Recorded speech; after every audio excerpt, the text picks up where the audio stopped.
భూత భవిష్యత్తు మన టీవీ ప్రేక్షకులకు ప్రభు పేరిట శుభములు.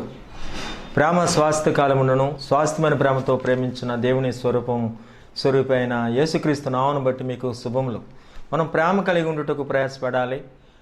మరి ఈ ప్రేమను మనం కలిగి ఉండాలని అనేక చోట్ల మరి దేవుడు ప్రేమ అయి ఉన్నాడని, అది అగాపే అనే గ్రీక్ పదంతో మరి చెప్పబడి ఉంది. గ్రీక్ పదానికి లో ఉన్న పదం యొక్క అర్థమే ఈ ప్రేమ అనే పదము. కాబట్టి అండి, ఈ ప్రేమ దేవుడు ప్రేమ అయి ఉన్నాడని మనం చెప్పుకుంటుండగా నిలకడమైన ప్రేమ కలిగి ఉండాలని కూడా దేవుడు చెప్తున్నాడు. ఈ లోకంలో మనుషుల యొక్క ప్రేమ చంచలమైనది. ఉదయం వచ్చిన పనివారికి మరి సాయంత్రము మధ్యాహ్నం వచ్చిన పనివారికి ఒకటే కూలి ఇచ్చినప్పుడు మరి వారి దగ్గర ఉన్న ధనంలో తీసుకుని వారికి ఇవ్వలేదు. కానీ ఉదయం వచ్చిన వారికి సాయంత్రం వచ్చిన వారికి యజమాని తన సొమ్ములో కొంత మరి వారితో సమానంగా ఇచ్చినప్పుడు వారికి కడుపు మంట వేసింది.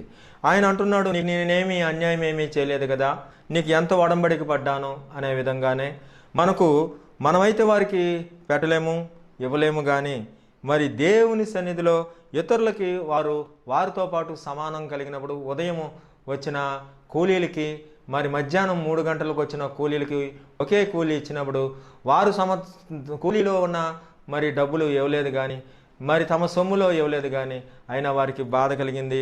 మరి ఆ యజమానుడు వారికి మరి ఉదయం వచ్చిన వారితో సమానంగా ఇస్తే ఉదయం వచ్చిన వారికి చాలా బాధ కలిగింది, వేదన కలిగింది. మానవుడి యొక్క స్వభావం చూస్తున్నప్పుడు ఈ లోకంలో మనకు దేవుడు ఏదైనా కలగజేసినప్పుడు కృతజ్ఞత కలిగి ఉండాలి. కృతజ్ఞత లేకపోతే మనం చాలా గర్విష్ఠులు అవుతాం. గర్భం వచ్చి హాగరు చాలా గర్వించింది. తనకు ఆ స్థితిని, యజమానురాలి స్థితిని ఇచ్చిన ఆ శారాను నీచమైన దానిగా ఎంచింది. మనం పరిస్థితులు మారిపోయేటట్టుగా ఉండే ప్రేమ మరి లేని మనుషుల మధ్యన అక్రమం విస్తరించడం వలన అనేకుల ప్రేమ చల్లారిపోతుంది. మీరు చూపిన ప్రేమను మర్చుటకు దేవుడు అన్యాయస్తుడు కాడు. మరి దేవుడు లోకాన్ని ఎంతో ప్రేమించాడు, కాగా తన అద్వితీయ కుమారుని మరి మన కోసము రక్షకుడుగా నశింపగా నిత్యజీవం మరి ఇంకా మనకు కలగజేయడానికి మరి ఆయన తన సొంత కుమారునే ఈ లోకానికి సొంత సమూహాన్ని ఇచ్చినవాడు. ఆయనతో పాటు సమస్తము ఎందుకు అనుగ్రహింపుడు అని చెప్తున్నాడండి. ఈ ప్రేమ కలిగి ఉంటకు మనము మరి ప్రయాసపడాలి. ఎవరికి మనం చెల్లించాలి. కైసరివికి దేవునికి చెల్లించాలని దేవుడు చెప్తున్నాడు. ఆజ్ఞలన్నింటిని కూడా నిన్ను వలె నీ పొరుగు వారిని ప్రేమించాలని, దేవుణ్ణి పూర్ణ హృదయంతో పూర్ణ మనసుతో ప్రేమించాలని ఆజ్ఞలన్నిటి ప్రేమ గురించే చెప్తుందని, అసలు బైబిల్ అంతా మరి ప్రేమ గురించి చెప్తుందని, శత్రువును ప్రేమించాలని మేము చెప్తుండగా మరి అందరు హింసించి వారి కోసం ప్రార్థన చేయాలని, దేవుడికి పక్షపాతం లేదని, నీతిమంతుల మీద అనీతిమంతుల మీదను మరి సూర్యుడిని వర్షాన్ని ఒకే రకంగా చూపుతున్నాడని మనం విన్నాం. అయితే ఇక్కడ పక్షపాతం లేని దేవుడు, ఆయన మంచి గుణము కలిగిన వాడు. ఈ మంచి గుణం గల ఈ దేవుడు మరి అనేక సార్లు మన కోసము మరి తన ప్రత్యక్షతను పరుచుకొని మనతో మాట్లాడుతున్నాడు. మనం చూస్తున్న ఈ అధ్యాయంలో మనం చూస్తుంటే ఆదికాండం 4వ అధ్యాయం అండి. ఈ ఆదికాండం 4వ అధ్యాయంలో మనం చూస్తున్నాం. మనం 3 అధ్యాయాలు అనుకుందాం. ఈ 3 అధ్యాయాల్లో మొదటిగా తండ్రి భాగంగా ఆదికాండం 4వ అధ్యాయము, అలాగే 1 కొరింథీ 13వ అధ్యాయము, అలాగే మత్తయి సువార్త మరి 8వ అధ్యాయము. కాబట్టి అండి, ఆదికాండంలో 4వ అధ్యాయంలో ఏముంది చూడండి. ఆదాము తన భార్య అయిన అవను కూడినప్పుడు ఆమెకు గర్భవతి కయ్యూనును కని యెహోవా దయ వలన ఒక మనిషిని సంపాదించుకుంటుని అని చెప్తుందండి. మరి వీరు మరి చివరికి ఆ కయ్యూను అతనికి అయ్యాడు. తర్వాత హేబేలు కూడా పుట్టాడట. తర్వాత ఆమె అతన్ని తమ్ముడు హేబేలును కనెను. హేబేలు గొర్రెల కాపరి, కయ్యూను భూమిని సేద్యపరచువాడు. ఇది వారి విశ్వాసానికి సాదృశ్య. ఎవరు విశ్వాసం బట్టి ఎవరి యొక్క మరి గురిని కలిగి వారు నడుచుకున్నారు. ఒకరు గొర్రెల కాపరిగా ఉన్నాడు. మరి గొర్రెల కాపరి ఈయన పొలమును సేద్యపరచువాడు కయ్యూను. కొంతకాలమైన తర్వాత కయ్యూను పొలంలో కొంత యెహోవాకు అర్పణ ఇచ్చాడు. అయితే 4వ వచనంలో చూస్తే మరి హేబేలు కూడా తొలిచూలు పుట్టిన వాటిని, కొవ్విన వాటిని మరి దేవునికి అర్పణ చేశాడు. దేవుడైతే మరి కయ్యూను అర్పణను లక్ష్య పెట్టలేదట. మరి కయ్యూను మిక్కిలి కోపం ఉంచుకొని ముఖం చిన్నబుచ్చుకున్నాడు. అయితే మరి హేబేలుతో దేవుడు మాట్లాడినట్టు ఎక్కడ కనబడలేదు. కానీ పక్షపాతం లేని దేవుడు అని చెప్పడానికి మరొక సాదృశ్యము, మరి కయ్యూనుతో నీకు కోపమేలా అని అడుగుచున్నాడు.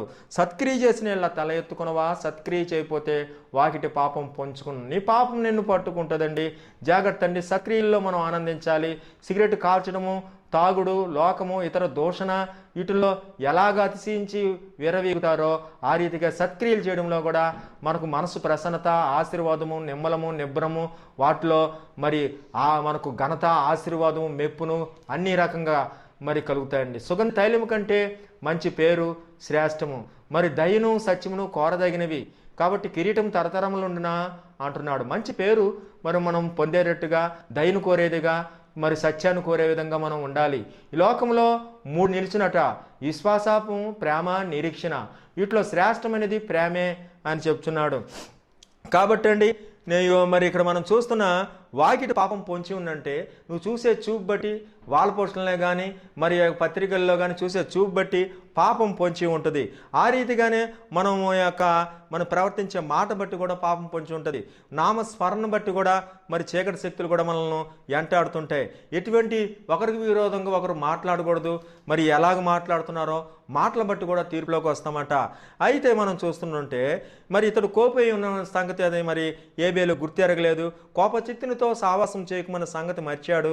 ఈ కోపచిత్తునితో సావాసం చేసి అతను మాట్లాడుతున్నప్పుడు అతని స్థలంలోకి వెళ్ళారు. చాలామంది వారి స్థలాల్లో వారికి బలం ఉంటుంది. ఇక్కడ ఆ పొలంలో మాట్లాడుతుండగా మరి తమ్ముడిని హేబేలు మీద పడి చంపివేశాడు. అతనితో అంగీకరించలేదు, సమ్మతి కుదరలేదు. చూడండి, మనం సమ్మతి గెలిస్తేనే మనం ఇతరులతో కూడి నడిచేది. మనం సమ్మతించి ఇతరులను అనుసరించే విధంగా సంతోషించే వారితో సంతోషించుడి, ఏడ్చివాడితో ఏడుడి అంటున్నాడు. అందరితో సమాధానము, పరిశుద్ధత కలిగి ఉండుడని దేవుడు కోరుతున్నాడు. పరిశుద్ధత లేకుండా దేవుని చూడలేము. చేదేని వేరు మొలిచి అనేకులు కలవరపడిపోయినట్టు, ఈ కయ్యూను కలవరపడిపోయినట్టు కలవరపడుతున్నారేమో. చంపివేస్తే నేలను రక్తం మొరపెడుతుంది. మరి నేలను మరి ఆ రక్తం పుచ్చుకొని మొరపెడుతుండగా మరి ఇక దేశ దిమ్మరిగా అతడు ఉండాలని దేవుడు చెప్పాడు. ఎందుకంటే నీ తమ్ముడి రక్తము భూమి పిలిచింది కాబట్టి మీ ఇద్దరికి పొసగదు, నిమిత్తము నేల వెంబడింది అంటున్నాడు. ఇతను పశ్చాత్తాపానికి కూడా అవకాశం ముందుగా ఇచ్చాడండి. నీ తమ్ముడైన హేబేలు ఎక్కడా అని అడిగాడు. నువ్వు దుష్టుడివి, దుర్మార్గుడివి, నువ్వు ఈ పని చేసావు కాబట్టి అనే మరి ధోరణి ఇక్కడ కనబట్టలేదు. కానీ మారు మనసు పొందడానికి అవకాశంగా నీ తమ్ముడైన హేబేలు ఎక్కడ అంటే, నా తమ్ముడికి నేను కావలివానునా అని అతడు చాలా కపటము, ఆబద్ధము, దౌర్జన్యము, దౌష్ట్యన్యము మళ్ళీ అనుసరిస్తున్నాడు. చూడండి, నీ అంత లోకుగా కనబడ్డాను, అంత లోకుగా నీకు కనబడ్డానా అని తమ్ముడిని చంపాననే మరి ఆ పశ్చాత్తాపం లేదు. కానీ ఇంకా భయమైతే లేదు, అడుగుతున్నాడనే సంగతి కూడా లేదు. నీకు లోకుగా కనబడుతున్నాను ఇంకా గారాభము చేస్తున్నారు. చూడండి, మనం గమనించిన ఈ స్థితి చూస్తుంటే ఇంత మొదట అన్నాదమ్ములే ఈ రకంగా మరి చనిపోయారు. మొదట వ్యభిచారం బట్టి లోకానికి పాపం కాదు, మరి దొంగతనం బట్టి కాదు, దేవునితో సమానంగా ఉంటానని దేవుని సభ బట్టి దగ్గర నుంచే ఈ లోకానికి పాపం వచ్చింది, ఆ తిరుగుబాటు వచ్చింది. ఆ రకంగా బలి అర్పణ దగ్గరే మొదటి అన్నదమ్ములే చంపుకున్నారు. బంగారం దగ్గర కానీ, పొలం దగ్గర కానీ, మరి ఇక్కడ మరి ఈ రీతిగా అర్పణ మరి దగ్గర మాత్రమే ఈ రకంగా చంపుకున్నారు. బంగారం దగ్గర కానీ, పొలం దగ్గర కానీ ఇక్కడ మరి ఏమి గొడవలు ఏమి రాలేదు అని చెప్తున్నాడు. కాదండి, ఇక్కడ మనం చూస్తున్న విషయాల్లో మనం చూస్తుంటుంటే ఈ సంఘటనలో ఇక్కడ శతాధిపతి తన దాసుని మరి స్వస్థపరచడం చూస్తుంటే, మరి తన కుమారుడు కాదు, అతడు మందిరం కట్టాడట. అతడు మందిరం తన సొంత డబ్బుతో కట్టి మరి యేసుప్రభు దగ్గరకు వచ్చి స్వయంగా ఆయన్ని మర్యాద చేసి, మరి నా దాసుడు స్వస్థత పొందేటట్టు నువ్వు వచ్చి స్వస్థపరచమని అడుగుతున్నాడు. నేను యోగ్యుని కాదని కూడా తగ్గించుకుంటున్నాడు. మందిరం కట్టే హోదా ఉండి 100 మందికి జీతాలు ఇచ్చే ఆ పెద్ద మనిషి నేను యోగ్యుని కాదని తగ్గించుకుంటున్నాడు. అలాగే దేవుని ప్రేమించిన ఒక కుష్ఠవ్యాధిగ్రస్తుడు నాకు స్వస్థత కావాలి అని అడగట్లేదు, కానీ నీ చిత్తమే నాకు కావాలి అని చెప్పి నీకు ఇష్టమైతే నన్ను శుద్ధినిగా చేయమని అడుగుతున్నాడు. ఈ సంఘటన 8వ అధ్యాయం మత్తయి సువార్తలో ఉంది. ఈ 3 అధ్యాయాలను మనం సమ్మేళనం చేస్తున్నాం. ప్రేమ స్వాస్థ్య కాలం ఉండని, డంబంగా ప్రవర్తింపదని, అమర్యాదగా నడవదన్న ఈ వచనాలను మరి మనం చూస్తుంటే ఈ వచనాల్లో 3వ వచనం మనం చూద్దామండి. ఈ 3వ వచనంలో మనం చూస్తుంటే మరి అర్పణ గురించి ఇక్కడ ఉందండి. ఈ అర్పణ గురించి చూసినప్పుడు వీరు ఏమని అర్పణ చేశాడు, మరి ఆ యొక్క పొలంలో పండిన అర్పణ తీసుకొచ్చి ఇచ్చాడండి. ఇక్కడ ఇవ్వడం గురించి మనకు ఇక్కడ అర్పణ మనకు కనబడుతుంది. ఈ అర్పణలో ఎలా ఉంటుంటే ఇక్కడ కూడా 13వ అధ్యాయం కొరింథీయులకు రాసిన పత్రికలో ప్రేమ గురించి చెప్పిన ఇది ఒక పూర్తిగా ఏ సంఘటన లేని తీరికలుగా ఉన్న వచనాలను మరి సమ్మేళనం అవుతుండడం ఒక విశేషం, ఇక్కడ ప్రత్యేకత. కాటుబడుటకు మరి ఇక్కడ శరీరము ఇచ్చినను, నా ఆస్తి అంతా ఇచ్చినను అని ఇక్కడ మరి అప్పగించినను మరి అని ఇక్కడ ఉంటుంది. కాబట్టి అర్పణ అనేది ఇక్కడ ఇవ్వుట అనేది ఉంటుంది. అలాగే నాకు ఇష్టమే నువ్వు శుద్ధుడువు కమ్మని ఇక్కడ కుష్ఠవ్యాధిగ్రస్తుడికి శుద్ధత ఇవ్వడం కూడా 3 వచనాల్లో వారు పొందటము ఇవ్వటము గురించి ఇక్కడ మనకు కనబడుతుంది. కాబట్టి అండి ఇక్కడ ఎవరు పొందినా ఎవరు ఇచ్చినప్పటికీ ఇక్కడ ఇవ్వబడ్డమే 3వ వచనాల్లో కనబడింది. మొదటి వచనాల్లో ఇగో మరి భాషలతో దేవదూతల భాషలతోనూ మనుషుల భాషలతో నేను మాట్లాడినను, ప్రేమ లేని వాడినైతే నేను మోగుడి కంచుకు గనగల్లాడు తాళంనై ఉందును అంటున్నాడండి. కాబట్టి అండి మరి ప్రేమ లేని వారంగా మనము ఉండకూడదు. ఆదాము తన భార్య అయిన హవ్వను కూడినప్పుడు వారు గర్భవతి యెహోవా దయ వలన మనిషిని సంపాదించారు, యెహోవా దయ అని తేటగా చెప్పాడు. మరి అనేక జనులు యేసు ప్రభును వెంబడించారట. ఇక్కడ మనం చూస్తున్న 8వ వచనంలో ఈ విషయం ఉంది. కొండ దిగి వచ్చినప్పుడు జనసమూహము ఆయన్ని వెంబడించును. మరి ఇక్కడ సంపాదన ఏమిటంటే యెహోవా దయను మనిషిని సంపాదించిన అనేకులు ఇక్కడ యేసు ప్రభును వెంబడించారు. ఎంతమందిని సంపాదించుకున్నారు? మొదట 120 మంది సంఘంతోనే కదా ఈ రోజున కోట్లాది కోట్లుగా దేశంలో మరి మతము మరి క్రైస్తవ మతంగా ఉంది. కాబట్టి అండి యేసు సంపాదించుకున్న జనులకు చెప్తున్నాడు ఇక్కడ ప్రేమ కలిగి ఉండడం, స్వస్థలు సూచక్రియలు బోధలే కాక భాషలతో మాట్లాడడమే మరి ఉపదేశాలే కాకుండా మరి అని చెప్తున్నాడు. ఇక్కడ విశ్వాసం అండి, కొండలు పెకిలింపగల విశ్వాసము ఉన్నప్పటికీ ఇక్కడ వీరి విశ్వాసము ఒకరికి పశువుల కాపరి, గొర్రెల కాపరి, మరి ఒకడు భూమిని సేద్యపరచువాడు. ఇక్కడ భూమిని సేద్యపరచువాడు వారి యొక్క గురిని లేకపోతే విశ్వాసాన్ని తెలియజేస్తున్నాయి.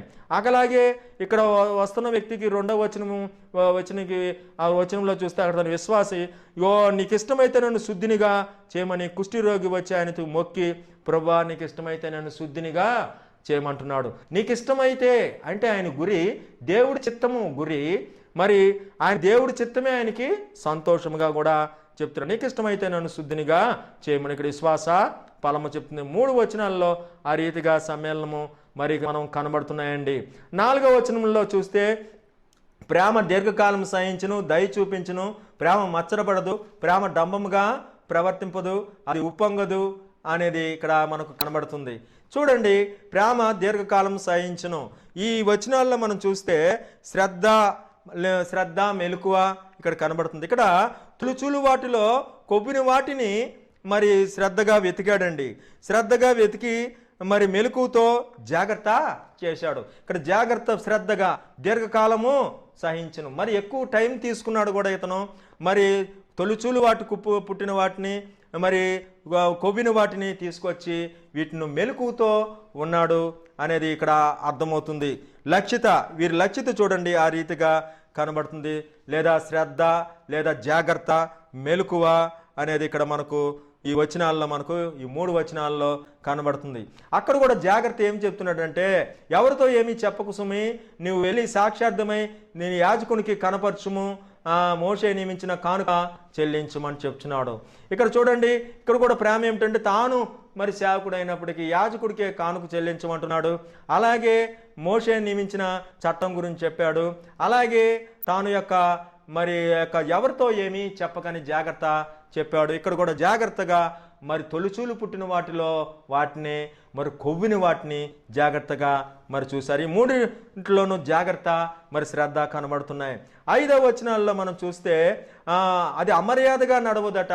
చూడండి, ఇక్కడ మర్యాద గురించి చెప్పినప్పుడు ఇక్కడ శతాధిపతి 100 మందికి జీతాలు ఇచ్చిన శతాధిపతి మందిరాన్ని కట్టి కూడా మరి ఇక్కడ ఇన్ని వాదాలు కలిగి ఉండి కూడా మరి దేవుని యొద్దకు రండి అప్పుడు ఆయన మీ యొద్దకు వచ్చినని దేవుడి దగ్గరికి రావడం జరిగింది. ఆయన కపెర్నౌములో ప్రవేశించినప్పుడు శతాధిపతి ఆయన యొద్దకు వచ్చి అనేది మాట ఇక్కడ 5వ వచనంలో కనబడుతుందండి. కాబట్టి కయ్యూను అతని అర్పణ ఆయన లక్ష్య పెట్టలేదు. కాబట్టి కయ్యూను మిక్కిలి కోపం వచ్చి అతడు తన ముఖము చిన్నబుచ్చుకొని కొనగా అని చెప్తున్నాడండి. కయ్యూను అతని అర్పణను ఆయన లక్ష్య పెట్టలేదు కాబట్టి కయ్యూను మిక్కిలి కోపము ఉంచుకొని. ఇక్కడ లక్ష్యత అనేది మనకు 3:5లో కనబడుతుంది. లక్ష్యత ఆయనే ఈయన దగ్గరికి వచ్చాడు, నా దగ్గర రమ్మనండి, ఆయన రమ్మనండి, నువ్వు వచ్చి నూనె రాసి అల్లల్లాడించి ఇంత నన్ను లక్ష్య పెట్టలేదని ఆ ఆమాను దగ్గర మరి ఆ యొక్క ఆ నయమోను దగ్గర ఉన్న సంఘటన మనకు జ్ఞాపం చేసుకోవచ్చు. ఈ నయమోను ఎలీషాని ఆ రకంగా చెప్తున్నాడు. చాలామంది పాస్టర్లు మేము పిలిస్తే రావట్లేదండి, మాకు పరిచర్య చేయట్లేదండి అని చెప్తారండి. తగ్గించుకొని దేవుడి సన్నిధి, దేవుని యొద్దకు రండి, అప్పుడు ఆయన మీ యొద్దకు వచ్చినని ఆ యొక్క మరి దైవజనులు కూడా ఆ రీతిగా మర్యాద చేయాలి. ఇక్కడ శతాధిపతి తగ్గించుకొని రావడం మనకు కనబడుతుంది. నా దాసుడు పక్షవాయువుతో మిగిలి బాధపడుచున్నాడు అని ఇక్కడ బాధ గురించే చెప్తుంటే, ఇక్కడ కూడా ఏమండి 6వ వచనంలో కోపమేలా ముఖం చిన్నబుచ్చుకున్నావేమి, ఇక్కడ కూడా బాధను గురించి వ్యక్తమవుతుంది. ఏమండి కోపపుచ్చుకున్నాడు, ముఖం చిన్నబుచ్చుకున్నాడు. ఇక్కడ కూడా 6వ వచనంలో మనం చూస్తుంటే అక్కడ మర్యాద అంటే మర్యాద ఉంది, మర్యాద చేయడం ఆయన రావడం. ఇగో దుర్నీతి యందు సంతోషించక సత్యమందు సంతోషించును, ఇగో సంతోషింపక సంతోషించును. ఇక్కడ కూడా ఈ సంతోషం లేని దాని గురించి చెప్తున్నాడు. కాబట్టి అండి ఇక్కడ బాధపడుచున్నాడు అనే మాట కూడా 6వ వచనాల్లో కనబడుతుంది. ఇక్కడ 6, ఇక్కడ 6, ఇక్కడ 6, ఈ 3 6లో మర్యాద అంటే మర్యాద, అర్పణ అంటే అర్పణ, ఇక్కడ అర్పణ, ఈ రకంగా శుద్ధి స్వతస్థ పొందడము అనేది ఉంది మనకు చూస్తున్నాం. ఈ రీతిగా ఒకే వ్యక్తి, వీళ్ళ మధ్యన 1000 సంవత్సరాల తేడా ఉన్నాయి, 2500 సంవత్సరాలు. మోషే రాసిన ఆది కాండానికి ఇక్కడ మత్తయి సువార్తకి 2500 సంవత్సరాల పైనే దూరం ఉందండి. ఈ రీతిగా 3 మరి అధ్యాయాల్లోనూ ఒకే వ్యక్తి రాసినట్టుగా ఉండటానికి ప్రయాసతో మీకోసం అప్పగించడం జరుగుతుంది. మరి దీన్ని అనేక చోట్ల బుక్స్గా రాయాలి అన్న వెనకతల ఆన్లైన్ పీడతో మరి ఇక్కడ చేసే కెమెరా షూటింగ్ విషయంలో కానీ, సహకరించే సేవకుడి విషయంలో కానీ అనేక మనిషిని భేదం చేస్తూ దుర్మార్గం చేస్తూ ఉంటుండగా, మనుషుల చేత కుట్ర కట్టి చేతపడిగా దౌర్జన్యం చేసే పరిస్థితిలో, నా ధనాన్ని దోసే విధంగా కూడా ఇతరులని రెచ్చగొట్టే పరిస్థితిలో ఉన్నప్పుడు నాకు దేవుడు సహకరించి మరి ఈ కార్యక్రమం నడుపుతున్నాడు. మీరు కూడా ఇది అపురూపం, ప్రపంచంలో ఒక అపురూపం. ఈ థీరీతో ఉన్న కొరింథీయులకు రాసిన పత్రికలో ఈ రకంగా నా దీనస్థితిలో ఉన్న చిన్న సేవలో మీరు కూడా పాలు పొందండి. ఎవరికైనా సువార్తకు గుప్పులు ఇప్పాలనుకున్నప్పుడు జ్ఞాపకం చేసుకోండి. మరి నా ఫోన్ నెంబర్ కాంటాక్ట్ చేసి సహకరించండి. ఆ రీతిగానే మనం 6వ వచనంలో చూస్తున్న వచనంలో మనం 7వ వచనాల్లో మనం చూస్తున్నాం. ఇక్కడ దుర్నీతి యందు సంతోషింపగా అంటే బాధపడుచు అనేది మనం చూసాం. ఇక్కడ కోపంతో చిన్నబుచ్చుకున్నాడని మనం చూసాం. ఇక్కడ 7వ వచనంలో మనం చూస్తుంటే, ఇగో నీ సత్క్రియ చేసిన యెల్లా చేసిన యెల్లా తల ఎత్తుకుందు, సత్క్రియ చేయని యెల్లా వాకిట పాపం పొంచి ఉండును అని ఇక్కడ చెప్తుంటే, ఇక్కడ వాకిటి గురించి చెప్తుంటే 7వ వచనంలో నా ఇంటికిలోనికి వచ్చుటకు నేను పాత్రును కాదు, ఇక్కడ కూడా ఇంటి గురించే చెప్తున్నాడు. చూడండి, పాత్ర మర్యాద చేయమంటే ఆయన దగ్గరకు వచ్చాడు, బాధపడుతున్నాడంటే మరి సంతోషం గురించే చెప్పాడు. అక్కడ దుర్నీతి యందు సంతోషపడకాని కోపం ముఖం చిన్నబుచ్చుకున్నాడు. ఇక్కడ వాకిటి పాపం పొంచి నా ఇంటికి వస్తానికి యోగ్యుని కాదని చెప్తున్నాడు. ఈ 3 అధ్యాయాలు కూడా ఈ రీతిగా ప్రేమ కలిగి శతాధిపతుల పట్ల ఏ రకంగా ప్రేమ కలిగాడో, ప్రేమ కలిగిన దేవుడు మరి శుద్ధి నువ్వు నాకు ఇష్టమని ఎలా చెప్పాడో, నాకు ఇష్టమే అని ఈయన దగ్గర కూడా చెప్తున్నాడు. నేను వచ్చి స్వస్థపరుస్తానని ఇక్కడ కూడా మరి ఆయన 8వ వచనంలో చెప్తున్నాడు. నేను పాత్రును కాను అని చెప్పుకున్న మాట చాలా విలువైనది. చూడండి, అతనికి ఇంట్లో ఏం కొదువు ఉన్నాయి, అక్కడ అతనికి సోఫాలు ఉన్నాయి, కుర్చీలు ఉన్నాయి, అతనికి ఏమి కొదువేమి కాదు. అయినప్పటికీ అక్కడ యోగ్యుణ్ణి కాదన్నాడు. 100 మంది అతని చేతి కింద ఉంటారు. అతను తన సొమ్ముతో మందిరాన్ని కూడా కట్టాడు. యోగ్యుణ్ణి కాను అని మరి చెప్పుకుంటున్నాడు. అనేక మంది కొద్దిగా ధనం ఇచ్చి మా ఇంటికి రారండి అని చెప్పుకుంటుంటారు. నా మాట వినాలండి, నేను ఇచ్చాను కాబట్టి అని. ఇక్కడ చూడండి, నేను యోగ్యుని కాదు నా ఇంటికి వస్తాను కానీ భయంతో ఉంటున్నాడు. ఈ భయమే ఇతని యొక్క ఐశ్వర్యం అని మనం చెప్పుకోవచ్చు.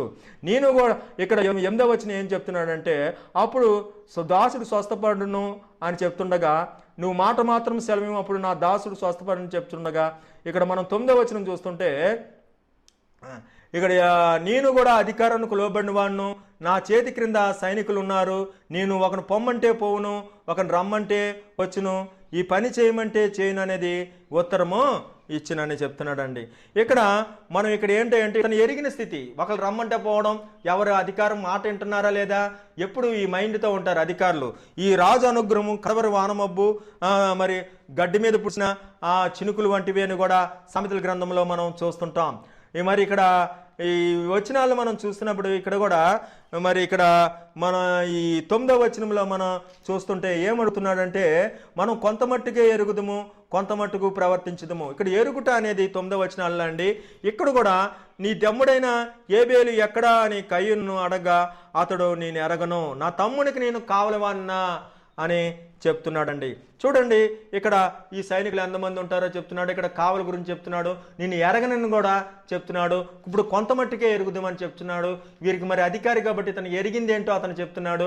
ఇక్కడ నేను ఎరగనని చెప్తున్నాడు, ఇక్కడ కూడా కొంత మట్టుకే ఎరుగుదామని ఒకే లైతో ఉంటుంది. ఏదైనా పక్షపాతంతో కుట్రతో అనాలి తప్ప నమ్మకమైన ఆత్మలో కపటం లేని వాడు ధన్యుడని ఈ 3 ఆటల్లోనూ ఆత్మలో కపటం లేకుండా ఒకే రకంగా 9వ వచనాలు ఉన్నాయండి. ఎరుగుట గురించే ఉంది.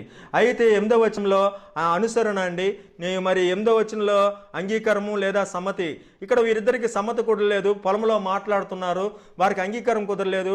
మరి సంతోషించే వారితో సంతోషించాలనే విధానంలో మరి కయ్యూను లేడు. అతడు తన తమ్ముడిని చంపివేశాడు. తమ్ముడు సంతోషం తన సంతోషంగా భావించలేదండి.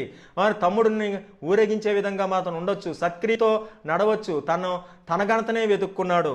కానండి ఇక్కడ మనం చూస్తుంటే 8వ వచనంలో మరి ఇక్కడ కూడా ప్రేమ స్వాస్థ్య కాలముండును, ప్రవచనమైన నిరర్ధకములను, భాషలైన నిలిచిపోను, జ్ఞానమైన నిరర్ధకము అవును అంటున్నాడు. ఇక్కడ నిలిచిపోను నిరర్ధకము ఇక్కడ ఏబేలు చనిపోవడం మనం కూడా కనబడుతుంది.